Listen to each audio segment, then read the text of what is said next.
माझे नाव विराज आहे. मी तुम्हाला 2 मिनिट भाषण म्हणून दाखवणार आहे.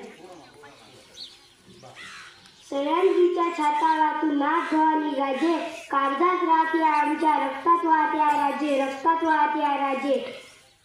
तुफान गरजतो, आग ओकतो, वाघ मराठी माझा, सन्मान राखतो, जाण झोपतो, तुफान मातीचा राजा. वाघाची चाल, गरुडाची नजर, स्त्रियांचा आदर, शत्रूंचे मर्डर, अशीच असावे अशी शिवरायांची शिकवण. ताजमहल प्रेमाची निशाणी आहे, ते शिवनेरी किल्ला एका सिंहाची कहाणी आहे, एका सिंहाची कहाणी आहे. 300 किलोमीटरची भिंत बांधायला 150 वर्ष लागले. मात्र शिवाजी महाराजांनी 50 वर्षाच्या कालावधीत जे किल्ले बांधले त्यांची एकंदरीत लांबी 4000 किलोमीटर एवढी भरेल.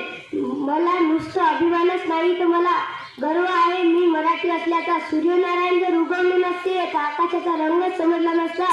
सूर्यनारायण जर उगवले नसते तर आकाशाचा रंगच समजला नसता. छत्रपती शिवाजी महाराज जर जन्माला आले नसते तर खरंच हिंदू धर्माचा अर्थ समजला नसता. हिंदू धर्माचा अर्थ समजला नसता. जय जिजाऊ, जय शिवराय.